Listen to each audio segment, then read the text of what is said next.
Nepal Tibet border पर कुदरत का कहर बरपा है। प्राकृतिक आपदा जल प्रलय से वहां का जनजीवन पूरी तरह से अस्त व्यस्त हो गया है। 133 भारतीय समेत 9 से अधिक लोगों की लापता होने की सूचना है। 160 से अधिक लोगों की मौत की सूचना है। लेकिन जिस तरीके से ये प्राकृतिक आपदा जल प्रलय वहाँ पे आया है, उसका जो दंश है उसका कई इलाकों में देखने को मिल रहा है। लेकिन खास तौर पे राजधानी रांची के कोकर हैदर गली निवासी राम प्रसाद घोष भी जो है वहाँ पे गए हुए थे, जो लापता हो गए हैं। और हम उनके परिवार के समक्ष पहुँचे हैं और इन परिवारों से ही हम जानने का प्रयास करेंगे, चूँकि जब से ये परिवार को पता चला कि वहाँ पे इस तरीके का घटना घटी है, उसके बाद से ही पूरा परिवार चिंतित है और सुखद समाचार का इंतज़ार कहीं ना कहीं कर रही है। तो हम इस परिवार के लोगों से ही बातचीत करते हैं। राम प्रसाद घोष की भाभी हमारे साथ है। जी बताइए कि आप लोगों को कब सूचना मिली कि वहाँ पे इस तरह का प्राकृतिक आपदा आई है और क्या जानकारी मिल रहा है? किसी तरह का राम प्रसाद घोष से किसी प्रकार का कोई संपर्क अब तक हो पाया है? नहीं, कोई संपर्क तो अभी तक नहीं हो पाया है। और हम लोग कल शाम से इस चीज़ को न्यूज़ में जब देखें तब हम लोगों को पता चला और हम लोग उनको कांटेक्ट करने की पूरी कोशिश कर रहे हैं, लेकिन कहीं से कोई ना कॉल हो रहा है ना कोई कांटेक्ट हो रहा है। और उनका जो एग्जैक्ट लोकेशन जो देखा जा रहा है अपर त्रिशूली का ही है, जहाँ पे न्यूज़ में दिखाया जा रहा है वहीं पे सबसे ज़्यादा आपदा आई है। तो अब हम लोग तो यही चाह रहे हैं कि गवर्नमेंट से भी चाह रहे हैं कि अभी तक कुछ नहीं किया जा रहा, तो झारखंड गवर्नमेंट कम से कम केंद्र सरकार को बोले। और वहाँ पे मेरे पास एग्जैक्ट लोकेशन भी है कि उस लोकेशन में क्या किया जाए और उस लोकेशन को फिर हम जाएं वहाँ और उस राहत शिविर जो भी जैसे हो रिस्क्यू किया जा रहा है तो रिस्क्यू करें। जैसे भी हो हम लोग को कम से कम एक कॉल या फिर एक मैसेज कि हाँ हमारे जो घर के बच्चे हैं राम प्रसाद घोष जी वो सेफ़ हैं, सुरक्षित हैं, इसी के इंतज़ार में हम लोग लगे हुए हैं। और कुछ तो अभी तक नहीं आया है, हम लोग इंतज़ार ही कर रहे हैं और क्या कर सकते हैं हम लोग। नेपाल के काठमांडू में कहीं पे किसी प्राइवेट कंपनी पे काम करते थे। किस कंपनी में काम करते थे और कब से काम कर रहे थे वहाँ पर?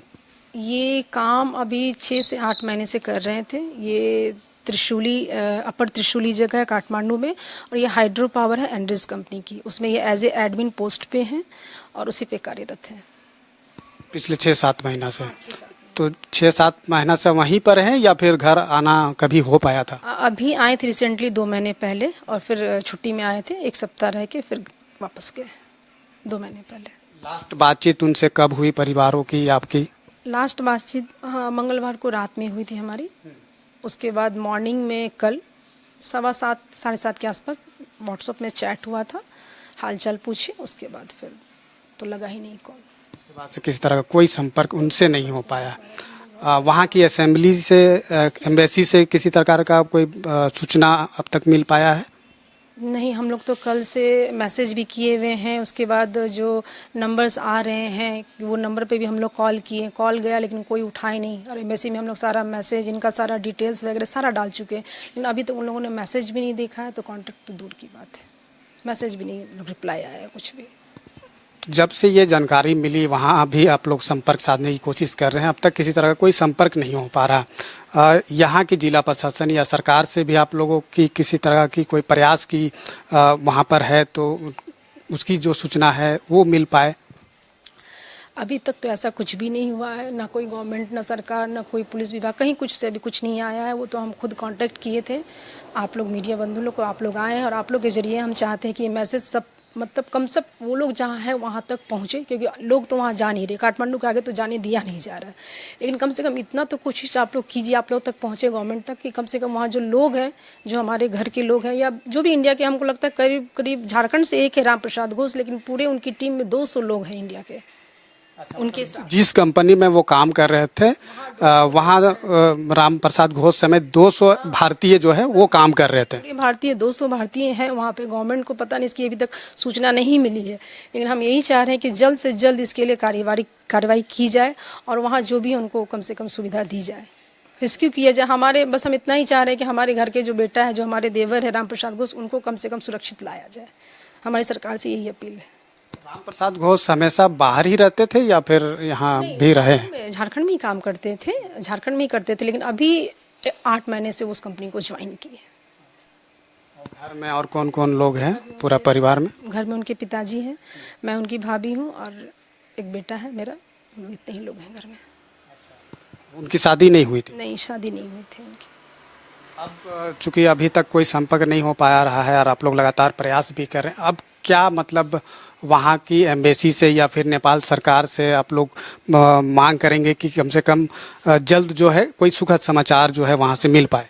हम लोग यही चाह रहे हैं, नेपाल गवर्नमेंट से रिक्वेस्ट है उनसे कि कम से कम वहाँ जितने भी लोग हैं उनको पूरी सुरक्षा दी जाए और उनको वहाँ तक रेस्क्यू करके वहाँ तक लाया जाए, या जो फंसे हुए हैं उनको खाने का, पानी, जो भी सुविधा वो लोग देख रहे हैं, न्यूज़ में तो देख रहे हैं कि वो लोग कर रहे हैं, लेकिन ये ऑथेंटिक होना चाहिए, बस यही चाहते हैं। और क्या बोलेंगे, हमारा बच्चा जो है जो घर आ जाए वापस, और हमें कुछ नहीं चाहिए। बिल्कुल, देखिए ये परिवार चिंतित है, क्योंकि जाहिर सी बात है कि किसी घर का कोई सदस्य कमाने के लिए, रोजी रोजगार के लिए जब बाहर जाता है और वो जब उनसे संपर्क नहीं हो पाता है और वहाँ किसी तरह की कोई प्राकृतिक आपदा आ जाती है, तो जाहिर सी बात है चिंता लाजमी है। और ये परिवार हमेशा ये प्रयास में लगे हुई है कि किसी तरह से उनसे कोई संपर्क हो पाए, किसी तरह का कोई एक सुखद समाचार मिल पाए और वो सकुशल जो है घर वापस लौट पाए। यही उम्मीद के साथ ये परिवार घर में बैठा हुआ है। अपने सहयोगी रवि के साथ में दीपक उरांव, न्यूज़ 11 भारत, रांची।